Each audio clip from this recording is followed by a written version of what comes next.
ओम शांति। आज बाबा ने पहली श्रीमत मीठे बच्चों को कौन सी दी थी आज की सुबह की मुरली में? हाँ बोलो बोलो। बुद्धि को रिफाइन करने के लिए एक बाप की याद में रहो। याद में ही रहने से आत्मा स्वच्छ होगी। तो इसी पहली श्रीमत पर हम थोड़ा सा समझेंगे कि कैसे हमें उस एक बाप को याद करना है कि जिस याद से आत्मा स्वच्छ होगी, बुद्धि रिफाइन होगी। मुरली के अंदर बाबा ने कहा, बाबा समझाते तो बहुत है, लेकिन अभी देह अभिमान बहुत है।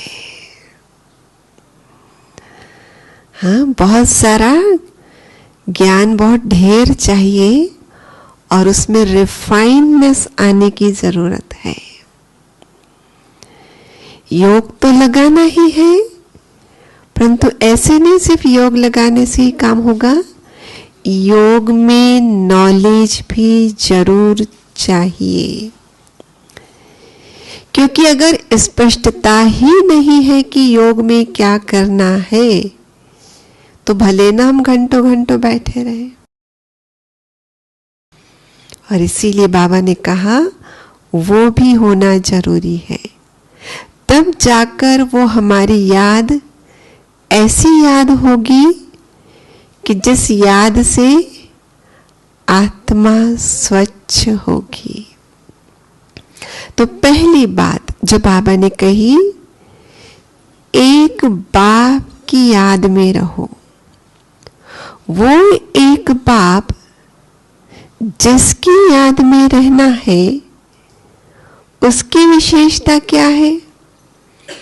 जब हम नए लोगों को सुनाते हैं ना बाप का परिचय, तो क्या सुनाते हैं कि परम पिता परमात्मा वो क्या है? सर्वोच्च है। नंबर 2, वो क्या है? सर्वश्रेष्ठ है, सर्वोपरि है। फिर क्या सुनाते हैं? वो सर्वज्ञ है। फिर सुनाते हैं वो सर्व गुणों का सिंधु है। फिर सुनाते हैं वो सर्वशक्तिवान है, सर्व शक्तियों का भंडार है। और इसलिए वो सर्व का दाता है, सदा के लिए दाता है। इतना ही नहीं, वो ही परमात्मा जिसकी ये विशेषता है, वो सर्व को मान्य है। ये सुनाते हैं ना हम। हाँ, सर्वज्ञ का मतलब है जिसके पास ज्ञान है तीनों लोकों का, तीनों कालों का। इस सृष्टि में जो रंगमंच पर जो प्रोग्राम चल रहा है, गेम चल रहा है, उसकी नॉलेज वो पूरी रखता है। रचना की भी और रचयिता की भी नॉलेज उसके पास है, आदि पास है। उसको सर्वज्ञ कहते हैं। सर्वव्यापक जो आप समझ रहे हैं वो अलग चीज है, वो सर्वव्यापक नहीं है, सर्वज्ञ है। उसके लिए दूसरा शब्द देते हैं, वो ज्ञान का सूर्य है, गुणों का वो सिंधु है, शक्तियों का वो पावर हाउस है, और हर आत्मा में वो ऊंच है, सर्वोच्च, सर्व में श्रेष्ठ है। और इसीलिए वो सर्व को दे पाता है और सदा, और ऐसी ही हस्ती सर्व को के लिए भगवान है। तो ऐसे वाले पिता परमात्मा को मुझे याद करना है। पहले तो मुझे ये मालूम होना चाहिए कौन से बाप को मैं याद कर रही हूं जिसकी ये विशेषताएं हैं। तो जिसकी ये विशेषताएं हैं वो पिता परमात्मा को अपनी देह नहीं है, सर्वोच्च माना ही वो एक ऐसी आत्मा जिसका खुद का कोई माता पिता नहीं होगा, तो देहधारी नहीं है। तो अगर वो देहधारी नहीं है, बिना देह वाला है, रूप में ज्योति है, तो जब मुझे ऐसे पिता को याद करना है तो मुझे भी पहले क्या करना होगा? क्योंकि गीता में भी ये बात आती है, श्रीमद् भगवत गीता में जो 700 श्लोकों से भरी पड़ी है, 18वां अध्याय जो उसका अंतिम अध्याय है, उसके 66वें श्लोक में क्या कहते हैं भगवान?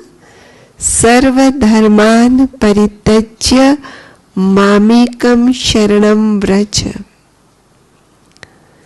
सर्व धर्मों का परित्याग करके सिर्फ और सिर्फ मुझ एक की शरण में आ जा। तो फिर मैं क्या करूंगा? उसका दूसरे लाइन में आता है कि मैं तुझे सर्व पापों से मुक्त कर दूंगा। डरने की, घबराने की, चिंता करने की कोई तुझे आवश्यकता नहीं है। तो मुझे पहले याद करने जा रही हूं तो मुझे मालूम होना चाहिए कौन से वाले पिता को मैं याद कर रही हूं। जब उसने कहा कि एक बाप को याद करो, कौन है वो बाप? और जिसकी याद करने के लिए उसने कंडीशन क्या बताई? भाई बाबा ने तो आज की मुरली में कहा कि एक बाप की याद में रहो, याद में रहने से आत्मा स्वच्छ होगी। वो इस श्लोक में भी बात आई है कि मैं तुझे सर्व पापों से मुक्त कर दूंगा। लेकिन उसके पहले की कंडीशन क्या है कि तू क्या कर? सर्व धर्मों का परित्याग करके एक मेरी शरण में आ जा। तो ये जो बात है कि सर्व धर्मों का परित्याग कर एक मेरी शरण में आ जा, यही याद की विधि बता रहा है कि उस बाप को जब मैं याद करूं कि जिसकी याद से मेरे विकर्म विनाश हो, मेरे पाप कट जाए और मैं स्वच्छ हो जाऊं और मैं किसी भी प्रकार की निगेटिविटी से एकदम,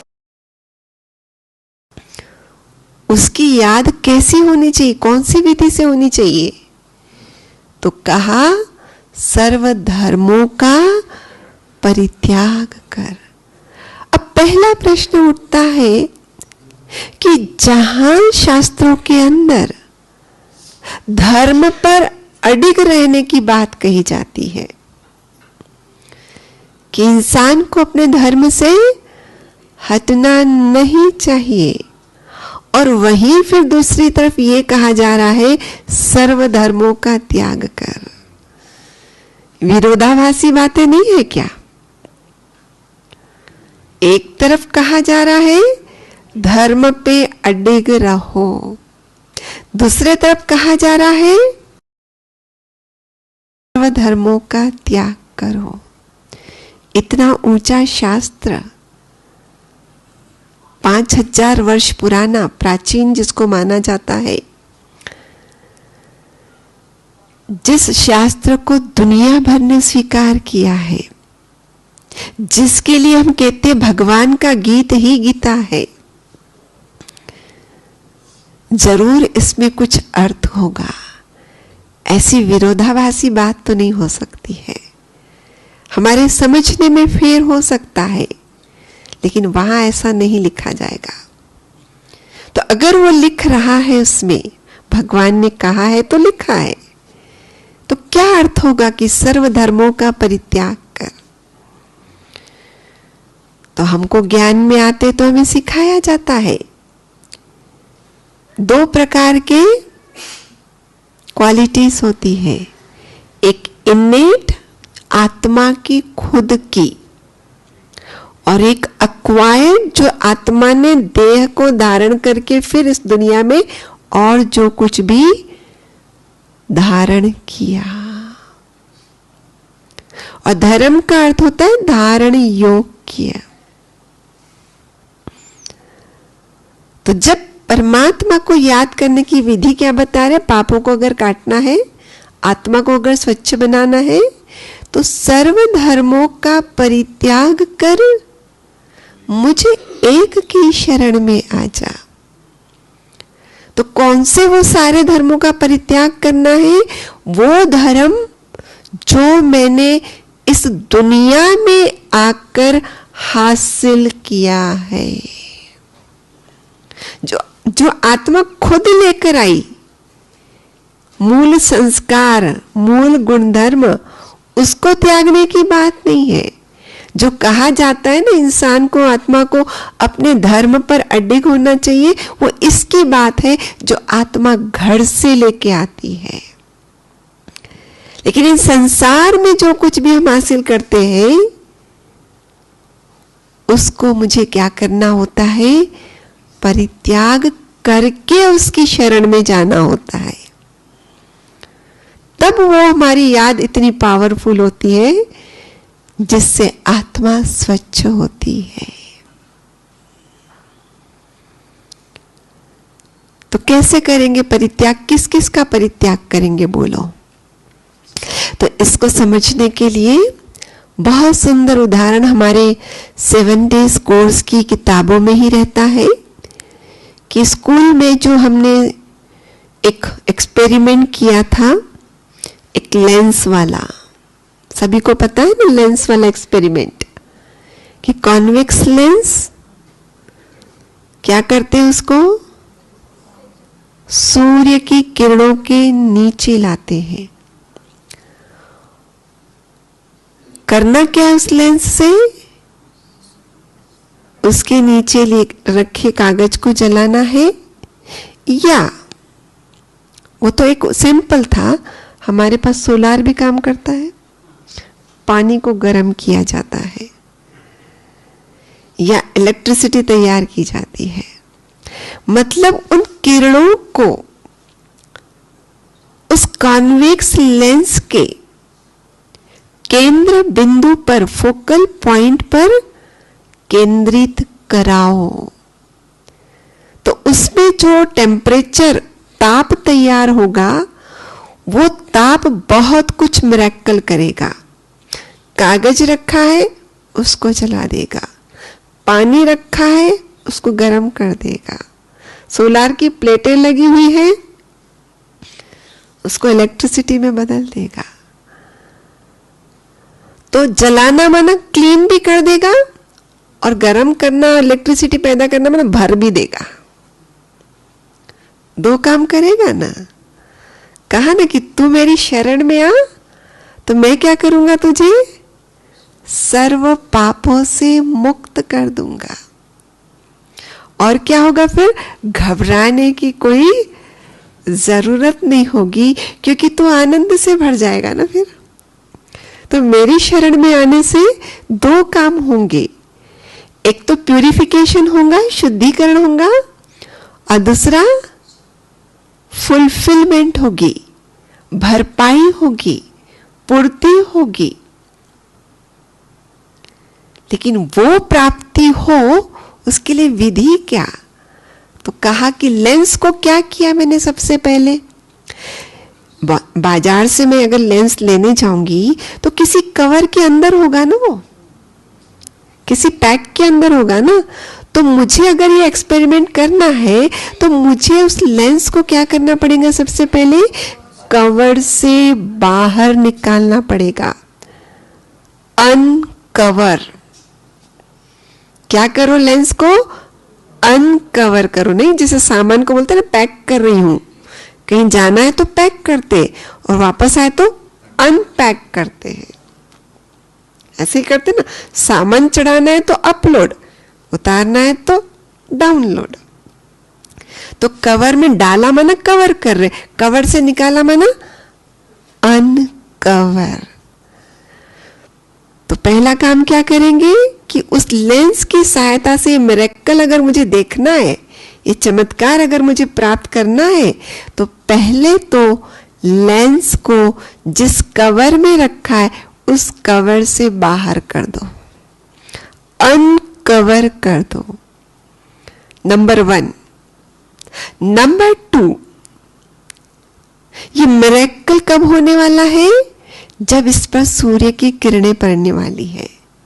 सूर्य आपके छत के अंदर रहता है, छत के बाहर रहता है, तो इसको छत से हटा लो, अभी छत से बाहर लेके जाओ, जिसको अंग्रेजी में बोलेंगे अनरूफ। उसके ऊपर अभी रूफ नहीं रहने दो कुछ भी, अनरूफ कर दो उसको, छत से दूर कर दो उसको, छत के बाहर लेके आओ। 2 काम किए, अनकवर किया, अनरूफ किया। फिर क्या करते हैं? अनडिस्टेंट। अब दूरी खत्म करो सूर्य और उसकी। जिस कागज पर जहां पर मिरेकल करना है और जिस सूर्य की मदद से करना है, दूरी खत्म करो, लेंस को उसके ऊपर रखो। दूरी खत्म करनी पड़ती है, और जैसे लेंस उसके ऊपर रखा तो भले सूर्य उधर है, लेकिन सूर्य का गोलाकार इसमें आया, और पूरा गोलाकार आना चाहिए, आधा नहीं, पाव भर नहीं, थोड़ा सा नहीं। वो तभी होगा मिरेकल, वो जादू तभी होगा जब पूरा जो गोलाकार सूर्य, पूरा गोलाकार सूर्य अब उसमें दिख रहा है। अनडिस्टेंट किया, दूरी को हटाया, माना समीपता लाई। 3 कार्य किए। चौथा कार्य क्या करते हैं?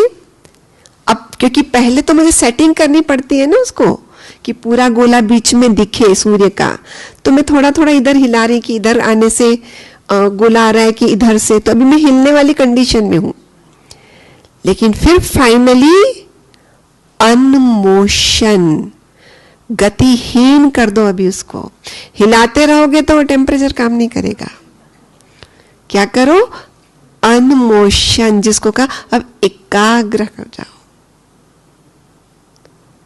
अब उस एकाग्र, तो अनमोशन हुआ तो क्या हुआ? पहले अनकवर, अनरूफ, अनडिस्टेंट, अनमोशन, और 5वां उस अनमोशन में ही वो टेम्परेचर वहां का बढ़ेगा फोकल पॉइंट पर, और नीचे वाला कागज चलेगा। पानी है तो पानी गर्म होगा, इलेक्ट्रिसिटी का लगाया है तो वो निर्माण होगी। अर्थात अनबाउंड, कागज में कुछ काम का नहीं था, मुक्त कर दिया जला के। अनबाउंड, स्वतंत्र। इम्प्योरिटी थी ना, काम का कचरा था ना, वो काम का नहीं था ना, मुक्त कर दिया, कचरे से मुक्त हो गए। और अगर पानी रखा, गर्म पानी की जरूरत थी तो पानी गर्म हो गया। अनलिमिटेड ट्रेजर्स प्राप्त हो गए। समझ में आया? असीम खजाना प्राप्त होगा ना। असीम उन सूर्य की किरणों ने मुझे पानी गर्म कर दिया। कितना पानी गर्म होता है अपने पास पता है ना, सोलर से। भले यहां नहीं होता है, अभी धीरे धीरे चेंजेस ला रहे हैं, लेकिन पहले ज्ञान सरोवर में पूरा पानी सोलर से गर्म होता था। खाना पूरा सोलर से बनता था। इलेक्ट्रिसिटी जितने भी अपने पास ये है ना सिस्टम्स, कि भाई चलो लाइट चली जाती है, जनरेटर चालू करते तो भी 1-2 मिनट तो लग जाता है ना, लेकिन प्रोग्राम चल रहा और उसमें लाइट चली जाए, वो 1-2 मिनट भी बहुत मायने रखता है। इसलिए प्रोग्राम के स्थान पर माइक आदि का सप्लाई कहाँ से रखता है? सोलर से जो इलेक्ट्रिसिटी तैयार हो रही है, ताकि उसमें बाधा कोई नहीं आए। तो कितना सारा तैयार करते हैं हम। तो अनलिमिटेड ट्रेजर, असीम खजाना भी मिलता है, और असीम रीति से अशुद्धियों से मुक्त भी हो जाते हैं इस विधि से। अब यही मुझे करना है। हाँ, कहा ना वो ज्ञान का सूर्य है। ये तो इस सृष्टि में सूर्य प्रकाश फैलाने वाला था, वो ज्ञान का सूर्य है। तो मुझे भी उसको याद करने के लिए अपने आप को क्या करना पड़ेगा? सबसे पहले क्या किया?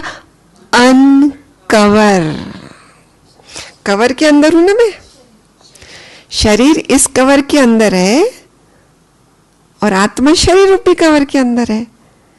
तो मुझे सबसे पहला काम है अनकवर करना। अर्थात इसीलिए हमारी जितनी भी कमेंट्री होती है ना, उसमें पहली लाइन होती है, सब तरफ से ध्यान हटाकर अपना मन बुद्धि कहाँ केंद्रित करो? मस्तक के बीचों बीच। और वहां पर क्या देखो? आत्म ज्योति को देखो। अर्थात जो मेरे मन बुद्धि में, क्योंकि वहां पे तो जो लेंस कवर के अंदर था उसको यूं अलग करना इजी है। यहां पे आत्मा को यहां से निकाल सकती हूँ क्या मैं? तो ऐसे नहीं निकाल सकती। तो क्या करना है? ध्यान वहां से निकाल दो और सिर्फ कहां ध्यान को टिका लो? आत्मा पर। क्योंकि स्वच्छ किसको होना है? किस पर उसकी किरणें केंद्रित करना है? इसलिए उसको अनकवर माना, उसके जैसा रूप में आ जाओ। पहले भक्ति मार्ग में 5 प्रकार की मुक्ति का गायन होता है, जिसमें एक मुक्ति जिसका नाम है सारूप्य मुक्ति, और उसका अर्थ ये हुआ जिस रूप में परमात्मा है उस रूप में आप आ जाओ, इससे मुक्ति हो जाएगी ना। भगवान को जब हम बहुत किसी जीवन में कुछ ऐसी बातें आ जाती है जहां हम समझते हैं कि कोई रास्ता नहीं निकल रहा है, फंस गया हूं जैसे किसी में, तो क्या कहते हैं जाने अनजाने, ओ मुक्ति दाता मुझे मुक्ति दे दो। पर कौन सी मुक्ति की बात है? अपने पास बुला लो कहते ना। तो पहले शरीर से मुक्त होना पड़ेगा ना। हाँ? तो परमात्मा को मैं याद करूं, इसलिए शरीर से मुक्ति चाहिए पहले। और शरीर से मुक्ति माने उसके जैसा रूप में आ जाऊं पहले मैं। उसको कहा सारूप्य मुक्ति, कि मेरे पिता परमात्मा का रूप क्या है? ज्योतिर्बिंदु। और इसलिए मैंने जो ये शरीर धारण किया पहले इससे मुझे मुक्त होना पड़ेगा। मुझे भी कौन से रूप में आना पड़ेगा? ज्योति बिंदु रूप। ये हो गया अनकवर। और भक्ति मार्ग के हिसाब से सारूप्य। लेंस का एग्जाम्पल सामने रखा तो मैंने अपने आप को अनकवर किया, मैंने अपने आप को सारूप्य मुक्ति में लेकर आई। नंबर 2 क्या था लेंस के केस में? अनुरूप, छत से बाहर लेके जाओ। यहां पे क्या है? सालोक्य मुक्ति। जिस लोक में रहता है उस लोक में चले जाओ, इस लोक से मुक्ति। ये जो स्थूल लोक में हम रह रहे हैं ना, चाहे सूक्ष्म वतन में भी जा रहे, लेकिन ऐसी वाली याद जिससे पाप मुक्त हो, वो तो परम धाम में ही होती है। वो तो परम धाम में ही होती है। तो सालोक्य मुक्ति, इस दुनिया से भी मुक्त हो जाओ। जिस घर से आए थे उस घर में चले जाओ। नंबर 3 क्या था लेंस के केस में? अनडिस्टेंट, दूरी खत्म करो, माना समीप चले जाओ। अब वहां जाके उसके साथ में समीपता जोड़ रही हूं। समीपता कौन सी होती है? संबंधों की। तो मैं इधर वाले संबंधों से मुक्त हो गई, उसको कहा सामीप्य। सामीप्य मुक्ति, कि यहां के संबंधी याद आ रहे मुझे, यहां की बातें, यहां के रोल्स, यहां की रिस्पॉन्सिबिलिटीज याद करने बैठे तो यही तो हो रहा है, और क्या हो रहा है। तो इससे मुक्ति के लिए उसके पास संबंध जोड़ना आरंभ करो। समीप जाना माने उसके किनारे पे चले जाना। आपको अगर नक्की लेक के पानी की शीतलता महसूस करनी है तो उसके किनारे जाना पड़ेगा ना। अग्नि का सेक महसूस करना है तो चूल्हा जहां जल रहा है उसके करीब जाना पड़ेगा ना। तो मुझे उसके समीप जाना है, उसके किनारे पे चले जाना है, उसके साथ संबंध जोड़ना है। कौन से किनारे पर जाएंगे?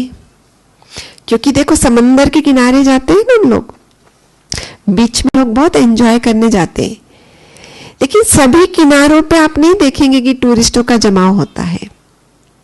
अभी जैसे हम मॉरिशस गए थे तो वहां पे जो एक रिट्रीट सेंटर था बिल्कुल समंदर के सामने था। ये रिट्रीट सेंटर, जैसे सफेद चादर दिख रही, ये रिट्रीट सेंटर का गेट है और ये सड़क है जैसे यहाँ कैमरा रखा है, और उसके पार में समंदर है, दरिया। लेकिन वो टूरिस्ट पॉइंट ही नहीं था वो, कि वहां लोग इकट्ठे होवे और सागर की लहरों का आनंद लेवे, वो पॉइंट ही नहीं था।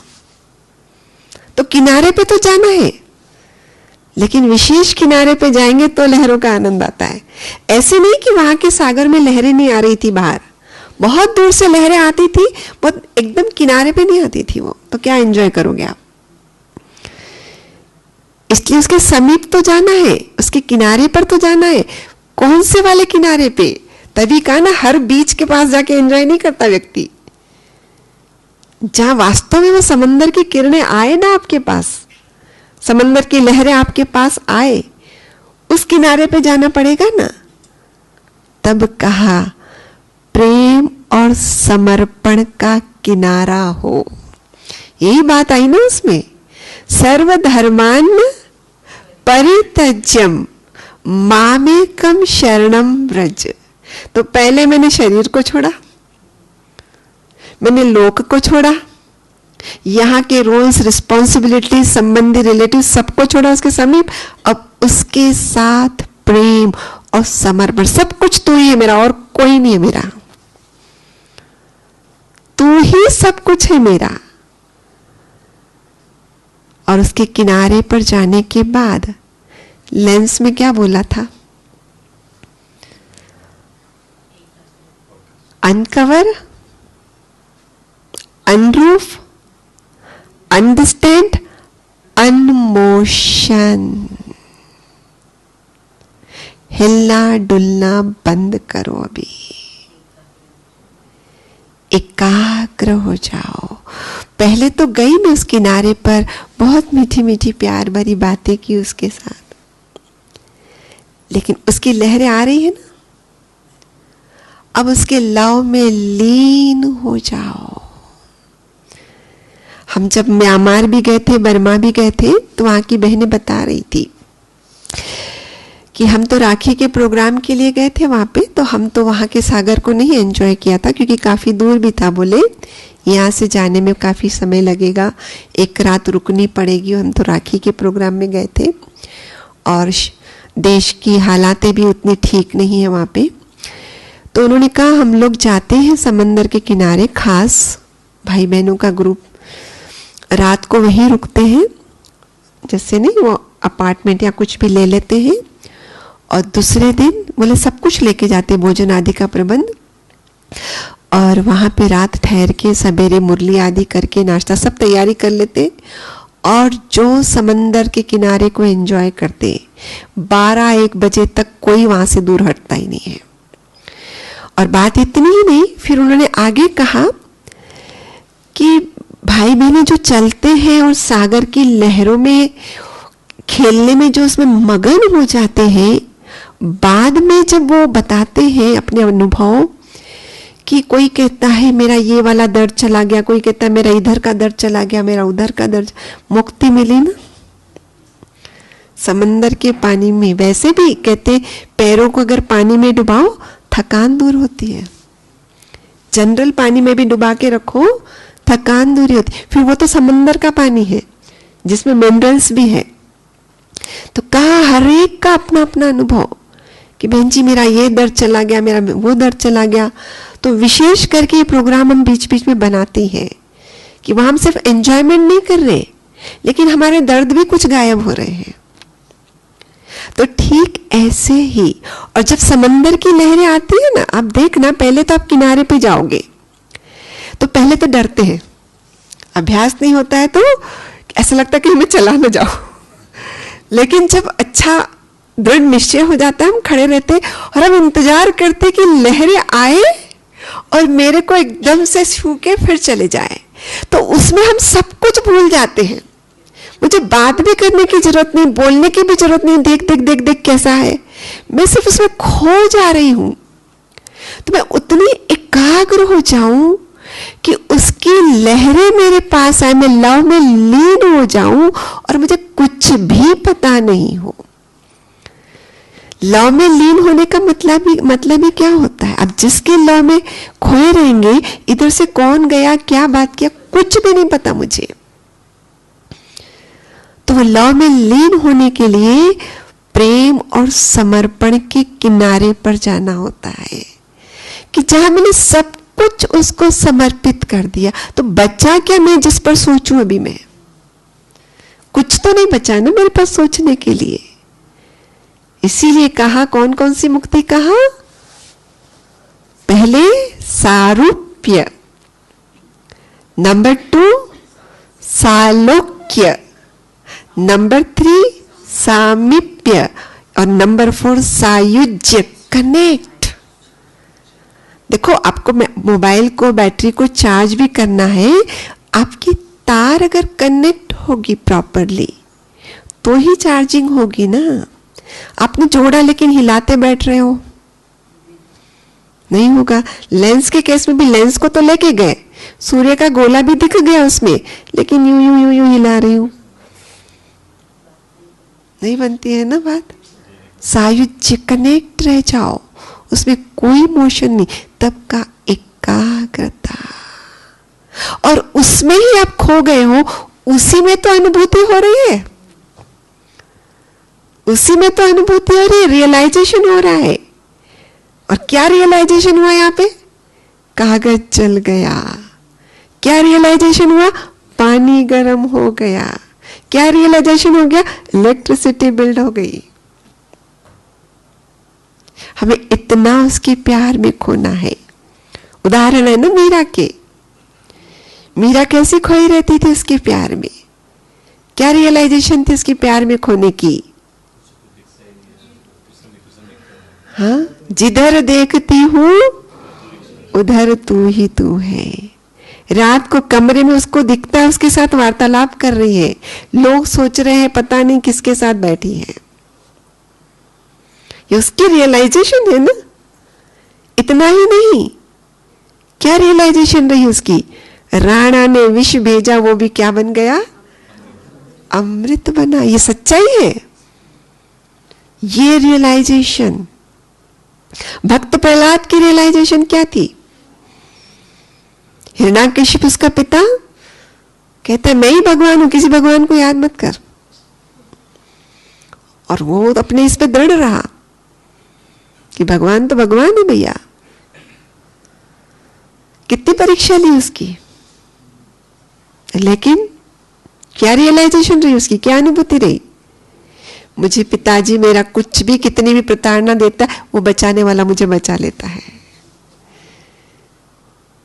यहां तक कि कह दिया गया, होलिका तुम उसको गोद में लेके बैठो, इतना तक भी खत्म ही कर दो।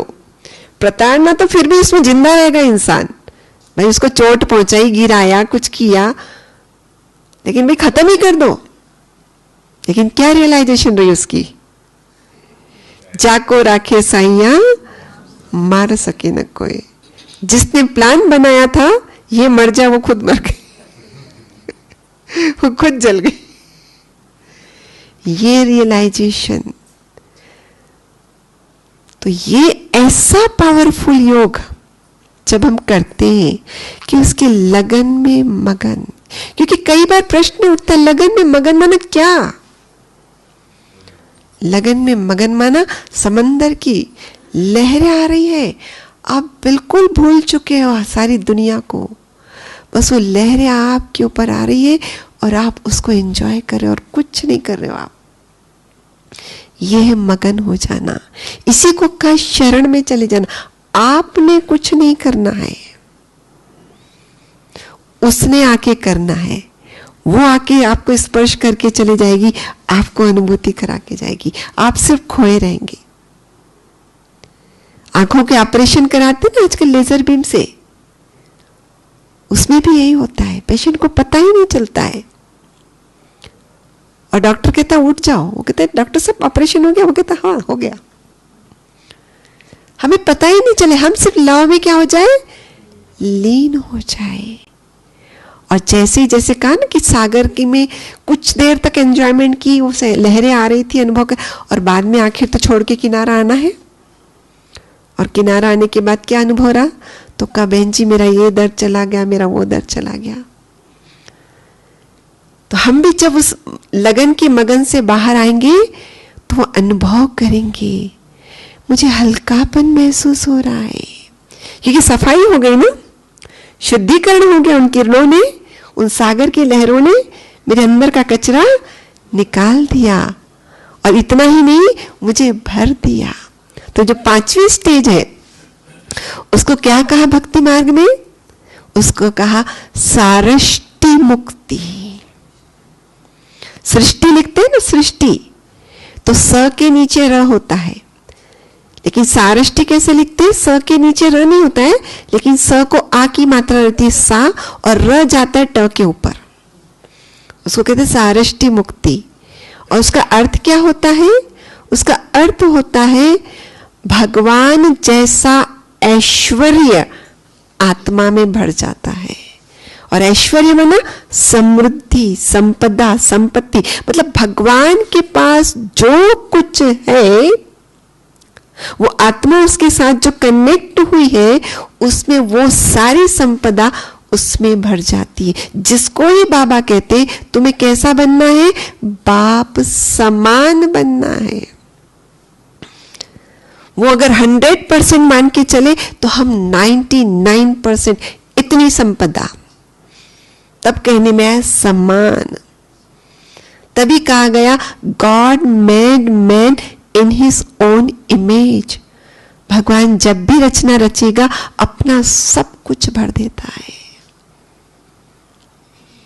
तो यहां पे भी लेंस के केस में भी यही हुआ, अनबाउंड माना बंधन से मुक्त, कचरे से मुक्त हो गए। फालतू का कचरा था, स्मेल फेंक रहा था, वो कर रहा था, जल गया, खत्म। पानी गर्म हो गया, गर्म पानी की जरूरत थी, तो आत्मा के अंदर क्लेंजिंग भी हो गई।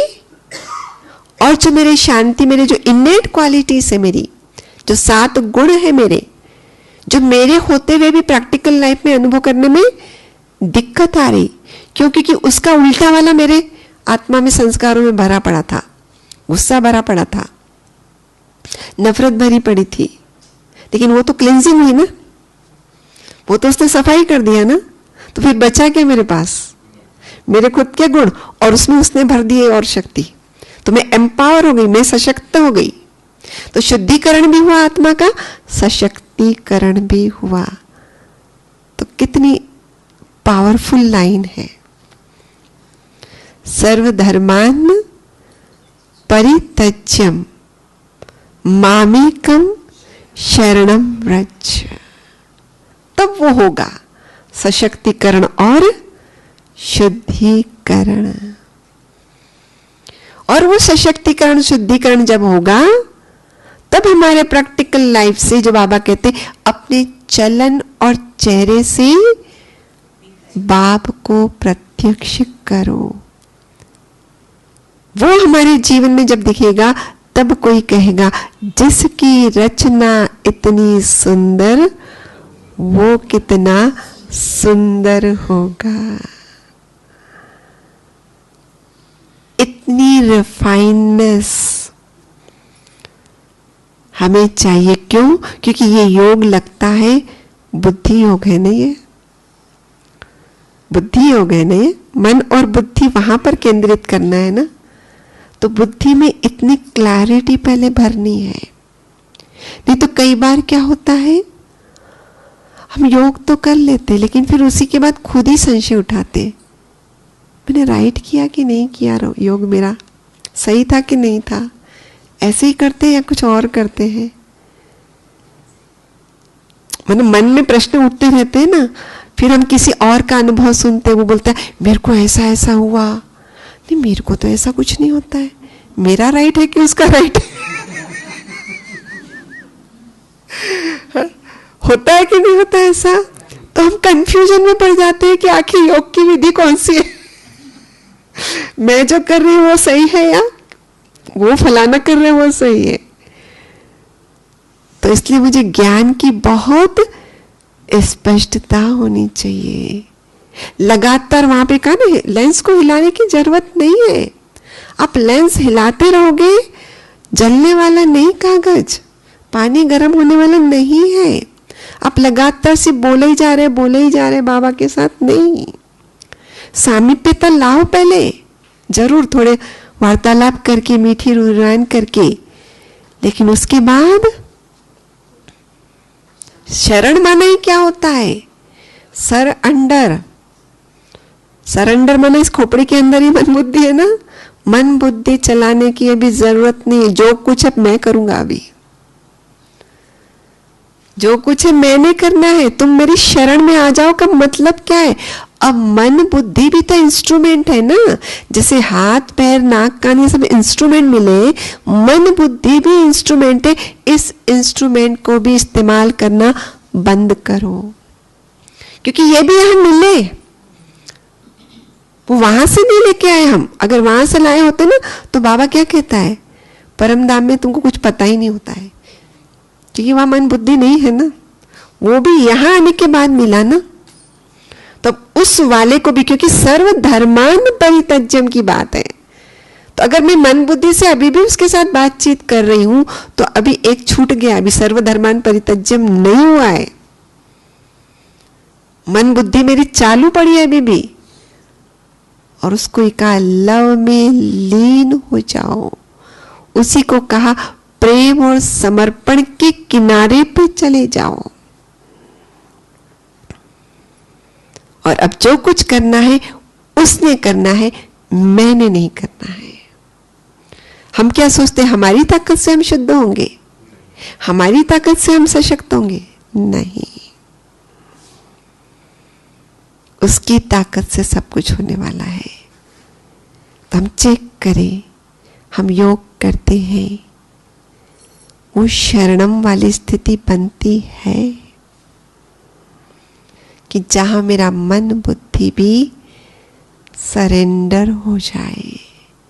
मैंने कुछ अभी संकल्प भी नहीं करने हैं, इधर उधर बुद्धि भटकेगी नहीं, सिर्फ और सिर्फ वो मेरा पिता ज्योतिर्बिंदु। और उस ज्योतिर्बिंदु में भी होगा कि मैं बिंदु को भी नहीं, मैं खोई हूं सिर्फ। परंतु ये भी ध्यान रखना, वो नींद नहीं होनी चाहिए, वो नींद नहीं होनी चाहिए। तो लोगों के मन में प्रश्न आता है, ऐसे कैसे हो सकता है कि मन भी नहीं चले? लेकिन आपको ये तो पता है ना, अल्फा बीटा थीटा वेव्स होती है। गहरी नींद कब होती है? डेल्टा वेव्स में। अब डेल्टा वेव मतलब क्या? उसका जो ऐसा ऐसा वेव माना ही ऐसे ऐसे होगा, वो बिल्कुल सीधी लाइन के लगभग होगा ऐसा, लेकिन बिल्कुल सीधी लाइन के बिल्कुल जो आसपास, बहुत ऊपर नीचे नहीं होगा। उसको कहते हैं मन शांत हो जाना। तो ये जो हमारे मन में कभी कभी गलत फहमी उठती है ना, ऐसे कैसे मन शांत होगा डेल्टा स्टेज पर लेकर जाओ। वो नींद, गहरी नींद में डेल्टा स्टेज, ये जागृत, इसी को तो मेडिटेशन कहते हैं। मेडिटेशन और किसको कहते हैं? कि जागृत रहते हुए शांत, और नींद बेहोश रह के शांत। और उस बेहोशी में शरीर को तो वो मिल जाता है क्या? आराम, और शरीर की रिपेयरिंग होती है, पर आत्मा की रिपेयरिंग नहीं होती है। आत्मा की रिपेयरिंग, आत्मा की स्वच्छता के लिए तो जागृत अवस्था में वो मन उस डेल्टा वेव में चला जाए, वो होगी हमारी शरण वाली स्थिति। दूसरे देश से लोग जब आते हैं ना शरणार्थी बनके, तो शरणार्थी आया है मतलब वो बुद्धि नहीं चलाएगा, वो नहीं बोलेगा मुझे कलकत्ता में रखना, मुझे यहां रखना। हम आपकी शरण में आए हैं, हमें विश्वास है, हमारी जरूरतों को आप समझते हो और आप उसको फुलफिल करोगे, इसीलिए हम आपकी शरण में आए। अब जो कुछ करना है आप करोगे, हम नहीं करेंगे। इसको बोलते शरणार्थी। जैसे हम बाबा के पास गए तो ये नहीं करना कि जैसे बाबा ज्ञान की किरणें मुझ में आ रही है, मतलब वो तो मैंने कहा ना शुरू में, पहले किनारे पे जाओगे, पहले लहरों को तो एंजॉय करोगे ना, लेकिन एंजॉय करते करते क्या हो जाते हो, खो जाते हो, नहीं चाहते हो, खो जाओ बस। कई बार तो वो भी भूल जाते कि लहर आ रही, मैं खो गई हूं ना उसमें, क्योंकि लहरों ने आके मुझे टच किया है, तो वो टच जो कर रही है यूं आके मेरे ऊपर उछल रही है, तो हम उसमें खो जाते। लहर भी थोड़ी दिख रही है, नहीं दिख रही ना, तो हमें पता होना चाहिए लगन में मगन होने का भी अर्थ क्या होता है। तो हम सोचते सिर्फ बातें ही करते रहे, वही लगन मगन नहीं होता है।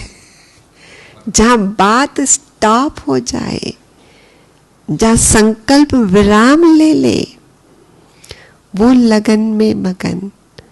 और वो लगन में मगन ही बाद में फिर जब उस लगन मगन से बाहर आएंगे, क्योंकि समंदर की लहर आके फिर क्या हो जाएगी, चली जाएगी, फिर आप अपने वो वाली स्थिति में आएंगे, पहले वाले, हाँ दर्द कम हो रहा है, कितना सुकून मिल रहा है ना पैरों को। हम बोलते हैं ना, वर्णन करते कि नहीं करते हैं, वो फीलिंग आएगी वहां पे कि मुझे कितना हल्कापन लग रहा है। अब फिर संकल्प करो फिर से, बाबा आपके सानिध्य में, आपके सामीप्य में, आपके सायुज्य में मैं कितनी हल्की हो गई हूं, मैं कितनी सशक्त हो गई हूं। और उसको फिर से प्यार से बात करके, फिर से धन्यवाद करके आ जाओ भरपूर होके नीचे। और इस तरह से जो बाबा ने आज पहली शिक्षा दी कि बुद्धि को रिफाइन करने के लिए एक बाप की याद में रहो, और याद में रहने से आत्मा स्वच्छ होगी, और जब आत्मा स्वच्छ होगी, सशक्त होगी, बाप जैसी होगी, और फिर चलन और चेहरे से हम बाबा को प्रत्यक्ष करेंगे।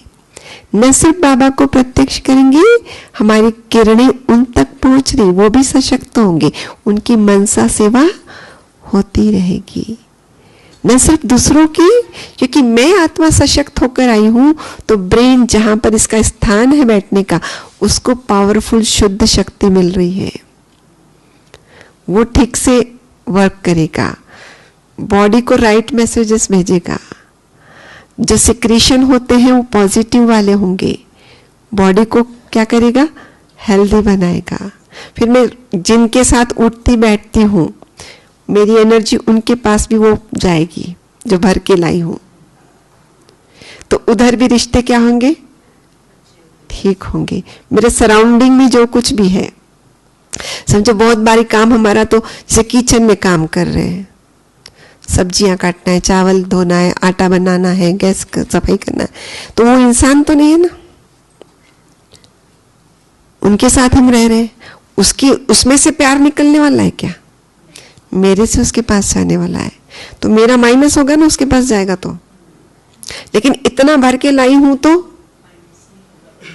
उसके पास थोड़ा रहेगा, लेकिन मैं फिर भी भरपूर रहूंगी। लेकिन मैं ही थोड़े से पे हूं और मैं उनके साथ सारा दिन हूं, किचन में, या कपड़े धो रही हूं, या लॉन्ड्री का काम कर रही हूं, या कंप्यूटर पे बैठ के काम कर रही हूं, वीडियो एडिटिंग कर रही, ये सब वस्तुएं है ना, इनमें से तो प्यार की एनर्जी, शांति की एनर्जी नहीं आएगी, मेरी जाएगी ना इनके पास, तो मैं खाली हो रही हूं ना।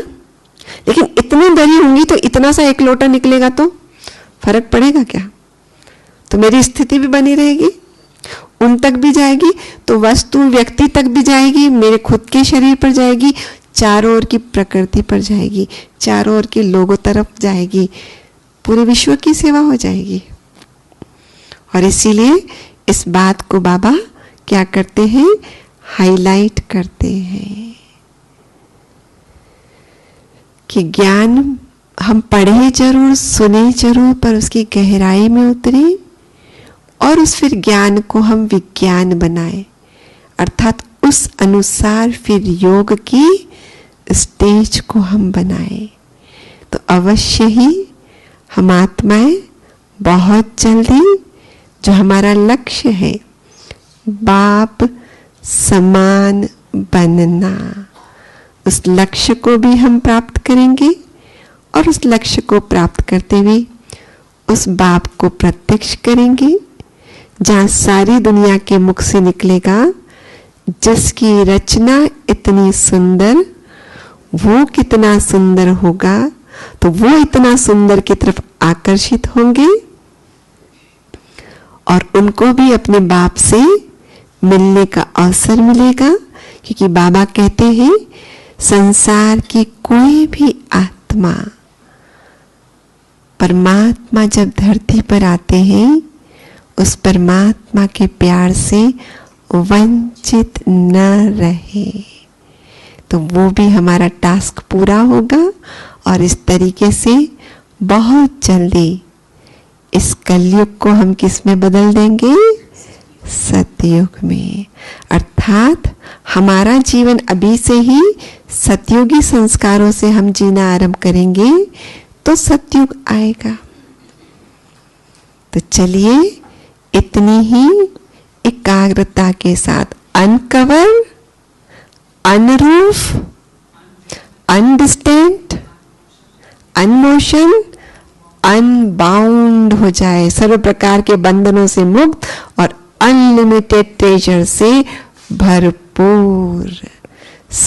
सारूप्य मुक्ति, सालोक्य मुक्ति, सामीप्य मुक्ति, सायुज्य मुक्ति, सारष्टि मुक्ति, ये सब किसमें समाया है, उस एक श्लोक में। क्या है श्लोक, सर्वधर्मान परित्यज्यम मामेकम शरणम व्रज। और आगे वाला भी, जिससे क्या हो जाएगा, फिर पापों से मुक्त हो जाएगा। तुझे डरने की, घबराने की, चिंता करने की कोई आवश्यकता नहीं है। ओम शांति।